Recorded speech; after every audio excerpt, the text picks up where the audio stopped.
We're going into our first official panel discussion for the next 2 days. This is on the future of tourism in South Africa, a bold 15-year vision. Remember, I told you, TBCSA to me is tourism's boldest cornerstone always. So this conversation is going to be bold. Please be engaged. The moderator will be running it. So please help me welcome to stage our moderator for this conversation, David Green.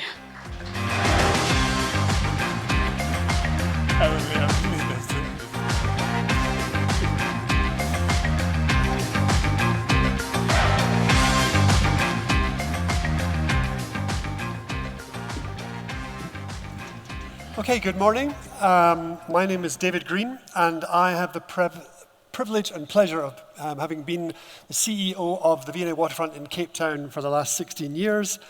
I'm a member of the TBCSA board as of this year, and it's a great honor to be the panel moderator on this exciting talk that we're going to have. I'm going to introduce my panel and ask them to come to the stage. Panel it's an extraordinary and impressive panel covering a cross-section of government and industry, and I think we're really blessed to have such a representative panel. So first, could I ask Graham Wood to come to the stage? And give them all a round of applause. They've been stressing about this for a while. Graham Wood is the COO, Chief Operating Officer of Sun International, one of the two leading hospitality and leisure gaming businesses in South Africa. Sun International, of course, are the owners and managers of this extraordinary and wonderful property that we're here today. And Graham is one of the rare breed of senior managers who've held senior positions in both Southern Sun and Sun International. If I could ask Moseketsi Mpeta to come to the stage. Moseketsi.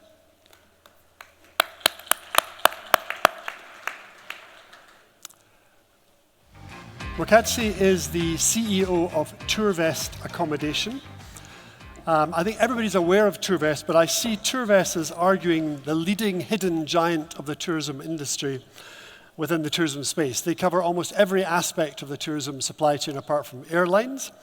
And Moseketsi has recently joined them in the role of CEO of Tourvest Accommodation, but she's spent a lifetime in the tourism industry, historically with the IDC as the head of tourism services. So give her a warm welcome. Thank you. Next, I'd like to invite Victor Tharage, who I think probably needs no introduction, a lifelong supporter of the tourism industry and is the National Director General of Tourism for South Africa. He's a key driver in the national tourism strategy that we've been hearing about, and he spent most of his career within the national department, going all the way back to 2010 when he was the Deputy Director General and he was head of the World Cup preparations. So welcome, Victor. If I could now welcome Velma Corcoran. Velma is she's actually currently Director of Policy Strategy for Europe, Middle East, and Africa for Airbnb. She's based in Cape Town, which I think is a fantastic job if you're based in Cape Town and you run Europe, Middle East, and Africa. She has got extensive experience in the tech and innovation space within tourism. And prior to the role of Director of Policy Strategy, she was the General Manager of Airbnb for Africa and the Middle East. And prior to that, she was Chief Marketing Officer at Cape Town Tourism. So a round of applause for Velma. And last but absolutely not least, please welcome Ross Volk to the stage. Ross is the CEO of Cruise South Africa for the whole of South Africa and Mozambique, a position he's held since 2016. And prior to that, Ross worked with KPMG, but we won't hold that against him. He has a massive passion for travel, and he's traveled to 75 countries. And perhaps if the presentations wane a little bit, you might want to add up how many countries you visited in your travels. But 75 is pretty impressive. Before I get in, I want to thank the Honourable Deputy Minister, for what was an interesting and very thought-provoking address on tourism. I loved your humour. I loved that you understand you're dealing with happy people and you're focused on growth. And I think absolutely essentially, as you've said, that it's a crucial economic sector that we're working in, and it's about working together. So thank you very much for those inspiring and kind words. I personally think that as an industry, that tourism within South Africa is genuinely on the cusp of something really great. We know we have most of the ingredients. And that coming together with a number of factors such as government of national unity, changes in ministries, a number of other factors that are happening around the world, frankly, in my opinion, places South Africa on the cusp of really achieving greatness and looking forward 5, 10, 15 years. We have a massive potential to grow and create more jobs than any other industry in South Africa. And we're talking hundreds of thousands of job opportunities here, and many of these job opportunities are for school leavers, for graduates, and they don't require particularly high technical skills, so they can be brought on stream quickly. But to do that, we need to act with urgency. We need to have real focus, and we need to understand what is involved and how we unlock this opportunity. And that really is what this panel is about. The panel is going to address how to address the growth in the industry, which is about how do we figure out what we do in the current context.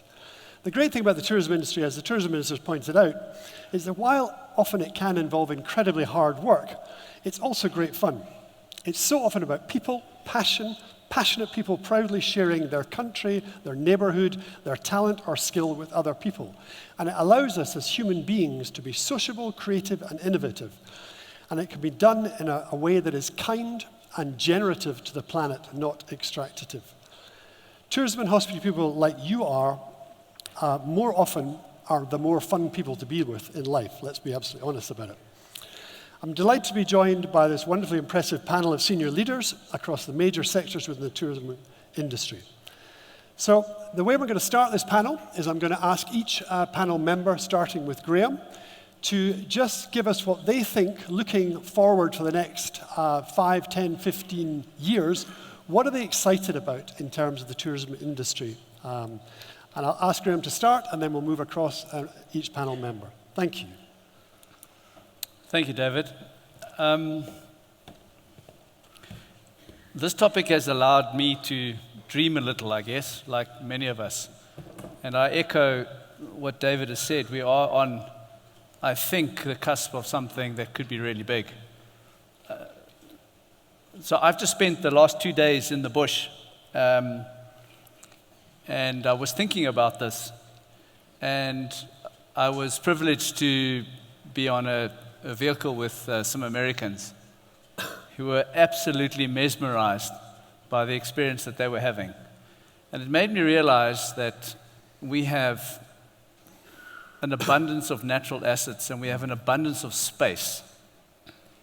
You just have to travel around the world and you realize how much space and beauty that we have in this country. So if I look forward to 2039, I would love to see 30 million international arrivals, 3 million jobs,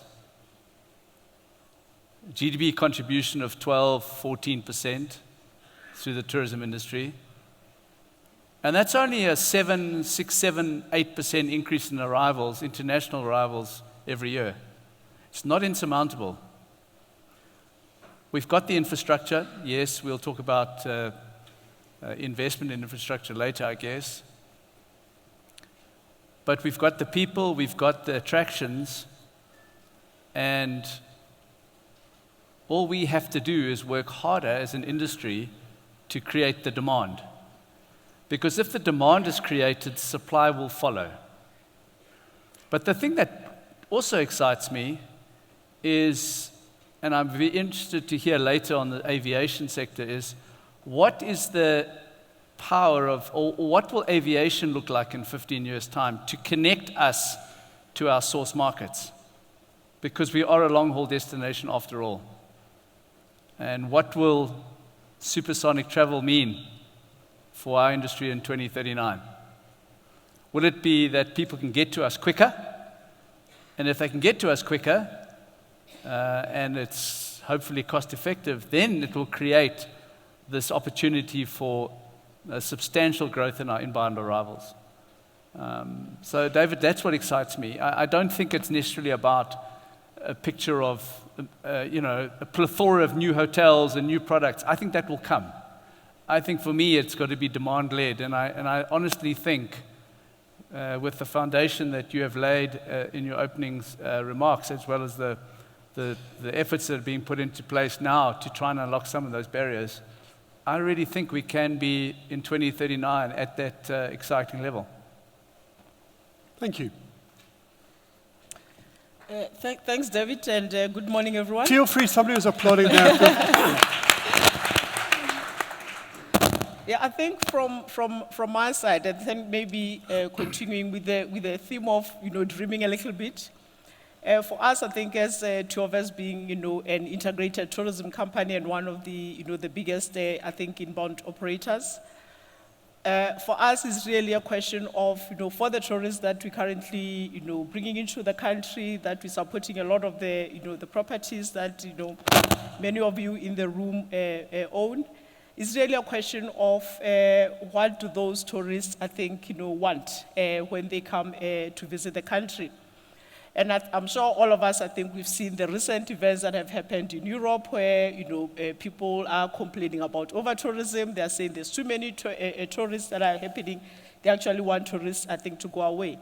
So I think for me, it's really a question of us maybe learning from what is it that maybe created this disharmony, I think, between the people and the planet, and making sure that as we prepare ourselves to welcome the 15 million tourists into the country, we make sure that, I think, we then create a harmony. We then create a harmony between the people and the planet, so that I think we can then be able to remain sustainable. Because it doesn't help then to then bring in the 15 million tourists, and now we have your locals that are now complaining. Because the reality of the matter is, I think COVID allowed people to experience their backyards, without a number of tourists and so on. And some people are sort of starting to like it, and people are now starting to also want to travel, I think, locally. So if we can then make sure that we create inclusivity, we make sure that the communities where we develop, where we build the properties, that the communities, I think, become part of the economy. We make sure, like you were saying, Graham, that you visited some of our national parks, that we enable infrastructure that when there is a catch, there is a lion, we don't have 20 cars that are crowding to go and then look at one catch. So to speak. So I think for us it's really a question of just listening to say, what does the future tourists that will be visiting the country want? They want sustainability. They want us to make sure that whatever the practices that we employ in our different facilities, that we are conscious, I think, to the protection of the planet, that we conscious, I think, of protecting the environment, because I think that's how we'll be able to then live a sustainable, I think, tourism industry for the generations to come, I think, beyond us. Thanks, David. Yeah, so you're interesting to bring up this idea that we need to learn from other countries. You're optimistic about the future. We learn and we try to avoid the disharmony.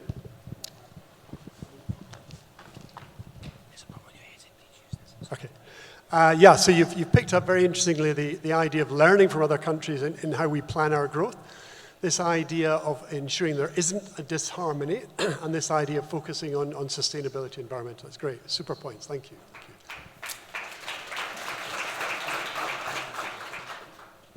Victor. David, thank you, and good morning to the Deputy Minister and Chairman of TBCSA and everyone that is in the room. We were joking about this topic with Graham earlier. We were saying we probably will be some form of tourism elders by that particular time, if we will still be in the sector. But more seriously, Sustainability, I would go with that.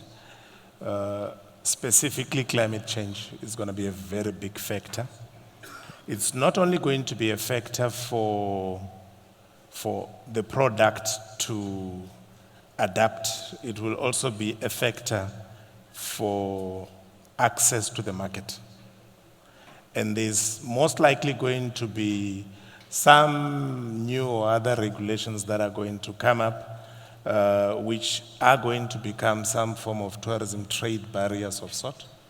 And we will have to actually adapt our product to make sure that we don't find ourselves in that particular space. And that will have to happen across the entire value chain, whether it's aviation, whether it's Gram Sun City, whether it's all of those tour operators that he was with when he was doing the game drive with the Americans. All of that would actually have to adapt to the new normal, so to say. But this adaptive capacity that I'm talking about would need to take into account issues such as the changing landscape in terms of technology. And the reason why I'm raising this technology one, so I'm not going to go to Velma's issues about Airbnb and so on. The reason why I'm raising this one is because it's going to begin to displace skills as we knew them. And it's going to demand a whole different type of skill set that the training environment will totally change altogether. And if we don't actually see it now and adapt to that now, by the time we get to that particular point, we may not be able to realize the 30 million that Graham spoke about. The business models are also going to change. What has been very comfortable relationship with trade and so on is going to be totally disrupted completely.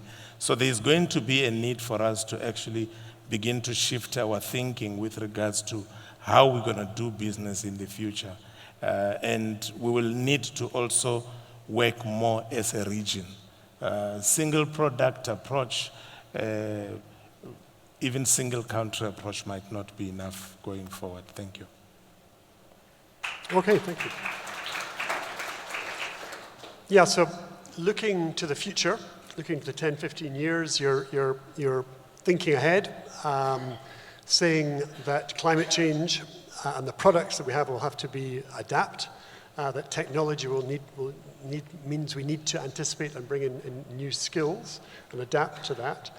Very interestingly, you mentioned the regional, because I think the huge opportunity is in region and trying to grow the tourism within the region. And if you look at internationally, Asian regions, massive part of their success is free open air access, universal visas. People are traveling long distance to South Africa, and they want to take advantage of that. And this great attitude, which is a win-win, that we open the borders up and then we all benefit from that is very, very encouraging, very positive. So we're focusing on what are the positives. I will come to the barriers and I will come to the sort of structural changes and things. So I'll be coming to each of you individually on that. But at this point, we're just focusing on what are we optimistic about, why are we excited about when we look out for the next 5, 10, 15 years. Velma. Thanks, David. So I'll focus on optimism. So to echo what Graham said, I think the real opportunity for South Africa 10, 15 years from now is to triple our contribution to GDP, which would actually bring us more in line with where people are globally. And I think that change will come from the demand side. And based on what we've seen from Airbnb, there are sort of two significant trends that influence this. The first is a new breed of traveler that's looking for fun, joy, and experience.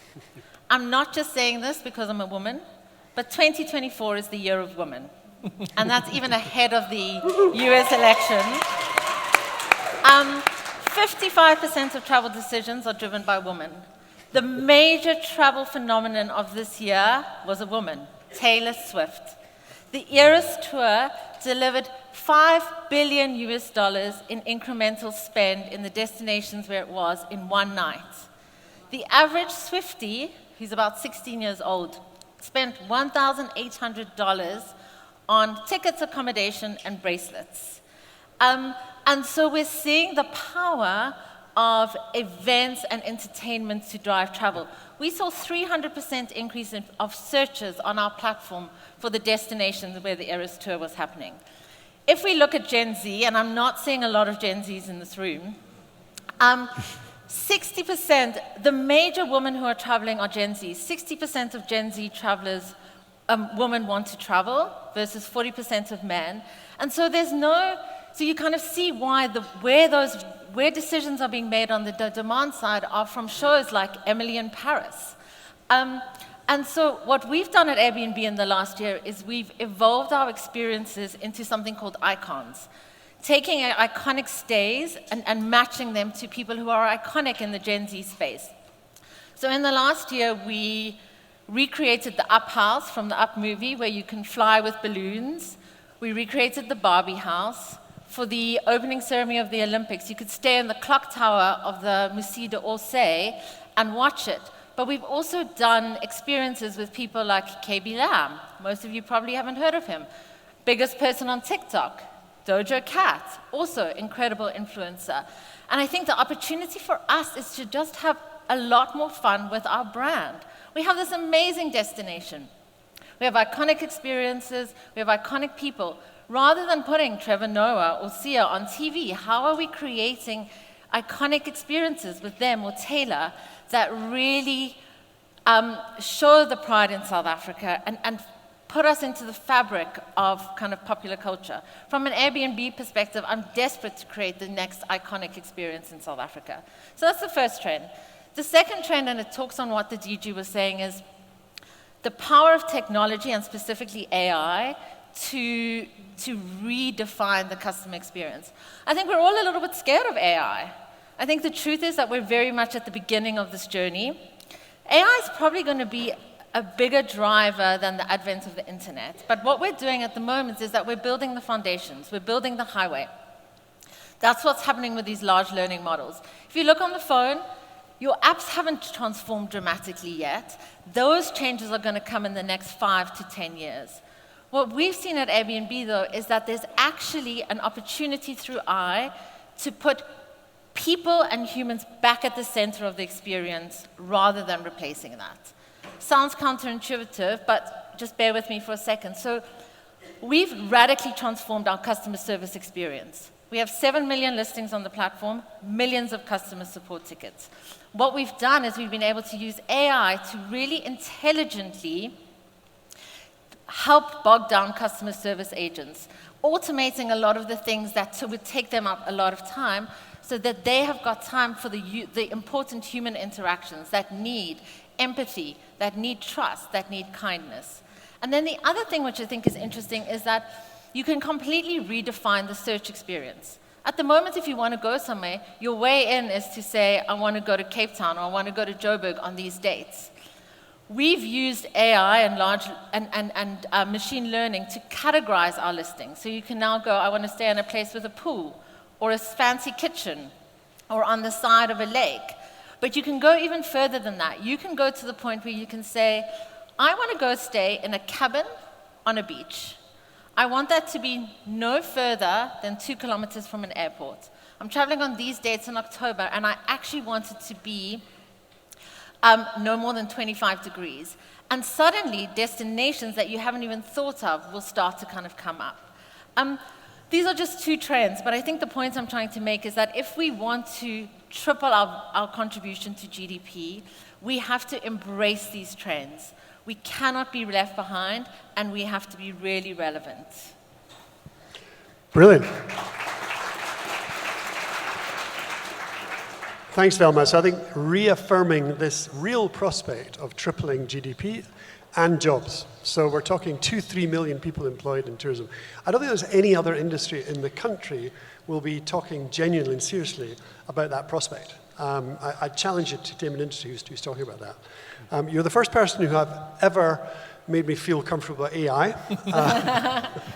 And I like the fact if you can make AI improve the kind of human interface, well, that we can all get around that. I appreciate that. So thank you for that. So Ross, sorry, you are at the end of the. I feel for you. But yeah, please share your thinking in terms of the excitement you have and the change in the next 5, 10, 15 years. World peace. That's all I got to say. Deputy Minister TBCSA. So I think Graham and myself share similar passion in terms of going to the bush. And I think one of the things I'm excited about from a South African perspective is certainly our natural resources. We need to look at how we harness going forward people. I think South Africans, if anything, are resilient. And I think innovative is probably one of the other aspects I'd describe as South Africans. We operate in a scarce resource country. We operate in a scarcity of skills, and we do a lot in terms of the positivity around making it a place that we want to call at. And we'll talk a little about some of the challenges that we foresee in that kind of space. But I'm really excited about, from a South African perspective, what we have the opportunity to grow from a natural resource perspective. The raw talent is here, the innovation and creativity and resilience of our people. And then harnessing that with the technology that we were speaking about in terms of how do we make AI work for us rather than us working for that in the future. And looking at the global trends of traveling in terms of how we're going to see the movement. The world's in a state of flux at the moment. We've got some challenges in the Middle East. We've got Russia and China also rattling the saber. Some challenging political dynamics in America which may affect the world. And those all create some kind of challenge for us, and I think an opportunity for South Africa, because we're so far away. How do we go and harness that discontinuity in the world to bring long-haul people to South Africa, to grow the demand element that Graham was speaking about, and then the supply will obviously go from there. But I think also we need to start looking and focusing at an African solution for an African problem. And we need to stop looking at what the rest of the world's able to do and start looking at what skills and talent we have within the South African framework and the African framework at a wider space and start to harness that. Okay, look here around the diversity in the room. I don't think that you can find diversity in the rest of the world that exists in this room. Different language, different culture, different people, different ways of looking at things. And I think that's one of the exciting things that I see in the space is how do we harness that from a South African perspective to grow our economy, to provide an African solution for an African problem. Brilliant. Yeah, I think that's beautifully grounding us in the positivity, which I think we all agree on. Natural resources are people, innovative, resilient, diversity, and leveraging on these as a positive advantage. And actually looking globally and in relative terms, the discontinuity is a sort of elegant word. Unfortunately, Europe is war-torn. The US is politically very divided. And we are a place of space and a place of hope. Yeah. And a place of the world working, which is, we have to actually reflect on that right now that's how these markets see us. So yeah, nice, very positive, good. Okay, we spent most of the time on the positives, which was the intent. Let's be very kind of focused now. There are clearly certain challenges. There are certain obstacles. I think we need to clearly identify them and we need to come up with solutions and opportunities for them. But starting with you, Graham, do you want to just highlight for you what you think are these kind of barriers and obstacles that we need to overcome in order to sort of unleash this potential of tripling the GDP and the job creation? I think for me there's a big priority is infrastructure. And again, I'm not talking new. We have to address the degradation of our infrastructure that is happening. Whether it be, you just have to drive on the R556 to come to Sun City, you'll see how that road's deteriorating. We've got airport on our doorstep here that is a complete gateway to grow tourism into the Northwest Province. So we need to focus on infrastructure. Obviously, we have to address the crime issue, and I think the political stability goes without saying. And I think we're on a great platform to ensure that. But I think the biggest opportunity we have is our brand and our destination. And we really need to invest more money in our destination marketing and our brand. We need to have the various agencies aligned in what is that consistent message that South Africa is portraying. And we need more money. We need a greater investment in promoting our country and our destination. Then once that happens, then I would love to see that rural spread of tourism. Victor and I have spoken about this over many years. Love to see a growth in tourism infrastructure and attractions on places like the Wild Coast and the Eastern Cape. Great opportunity for community-based tourism initiatives and projects. But for me, it's basics. I'm gonna have to move through. I've already been given my first amber sign. But those are three very, very important areas that you've raised, and I'm sure they'll be shared with the panel. I think the infrastructure one is very interesting because you're saying it's actually, let's repair the deteriorated infrastructure. It's not massive brand new, it's actually just, let's get that. Yeah. And that's much easier than massive new infrastructure. I think I would also agree. I think with the infrastructure, I think load shedding is almost a distant memory for us, and we hope it remains that way. But I think it's one area that I think for a lot of operators, I think in the industry, I think it impacted people, I think, severely. To say if you didn't have any backup plan, electricity plan, you basically were unable to, I think, to operate.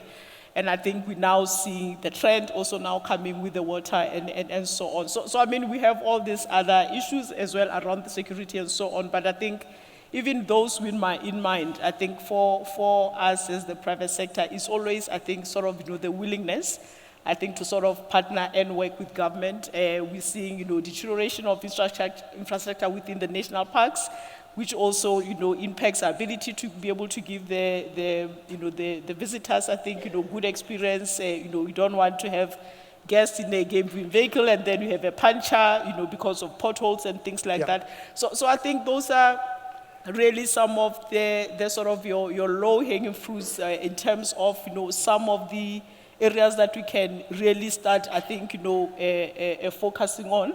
I know department has the Green Tourism Incentive Program, to try and assist, with the water conservation, to try and assist with the solar powers. But I think on an operational basis, I think those are probably some of those sort of, key ones. And as I said earlier also, I think the harmony as well with the communities, because then, they also assist to make sure that, the guests are also safe, I think, when, staying with the lodges and so on. So, yeah. Yeah. So I think re-emphasizing infrastructure and the importance of that in infrastructure. And then you raise this harmony.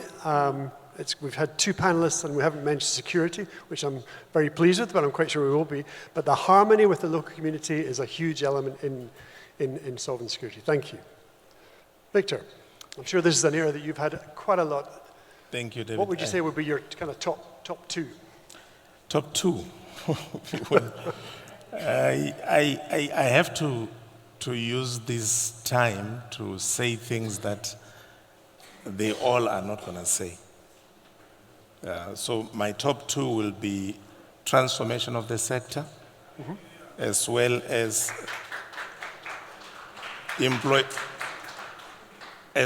employment of locals. Yeah, but they're not mutually exclusive. In fact, I mean, if we triple the growth, you are transforming the sector and you're providing the jobs and the meaning. Well, yes and no. I hear you. It has to be an intentional act. Yeah, it has to be an intentional act. But what would, on the other side, I know you gave me space for just two. Those I had to make sure that they are registered. We need more PPPs, public-private partnerships.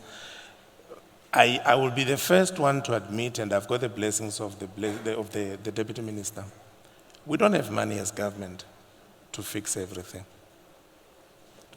We have plans to fix everything, but we don't have the money to do so immediately, where you're doing the road down to the Wild Coast, but at the same time, R21 must be fixed, and at the same time, we must make sure that the road to Sun City is fixed and so on. So we won't have that money immediately. And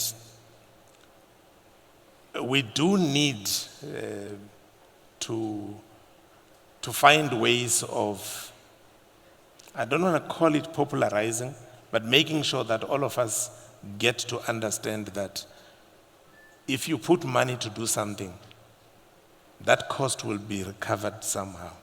Yeah. Yep. And unfortunately, we are not at that particular space. So if we're going to do a toll road here to come here, well, Graham's clientele here is probably going to pay, that's fine. But we may have other issues with that particular toll road. So we do need to find ways of actually getting everybody to understand that Got it. these Yeah. are things that will So actually that take us forward. job yeah. creation, transformation within the sector will be your first kind of barrier. And your second one would be unlocking this PPP so that projects can be financed, public-private partnership finance, they can happen in having the faith and the vision that will be paid back when it happens. Let's take this, just 1 second, let's take this issue of local employment. Yep. All of us know that at the moment, the biggest story is with regards to the restaurants in the country. Yep. That story would not have existed ever if the employer did not go and employ someone who's illegal in the country. It never would have actually have happened. So if we actually move towards that, and the larger groups are not doing that. They are employing people with a green ID book or the smart card. But there are smaller operators that are also in that particular space. Now, the more focus we have on our industry as non-compliant, that's eating on the brand that Graham was talking about. So we should not actually find ourselves in that space. We need more good news for the country. Okay, I'm going to have to stop here. I'm being told we're out of time, but we added an extra panel member, so I get an extra 20%. No, Velma, if you could rapidly give me one Super or quick. two. I want to touch back on the point of over-tourism. I think as South Africans, we're very quick to dismiss it, and we go, we'd be so lucky if that just happened to us. But if we're looking forward 5, 10, 15 years, if we lay the foundations, an extra 7 trillion in global spend on tourism in the next 10 years. Over-tourism happens in a particular place at a particular time. I think we really need to be mindful in terms of how we build going forward to make sure that we have the harmony and the balance. And I think there's 3 things. The first is what the DG said. If we grow, we have to bring everybody along. Mm-hmm. That means public-private partnerships, micro entrepreneurs, SMMEs, investing in communities. The second is a really strong domestic tourism base, because if South Africans travel and they love travel, they understand travel, they won't turn against it. It's a very good reason why over-tourism protests this summer happened in Spain and not France.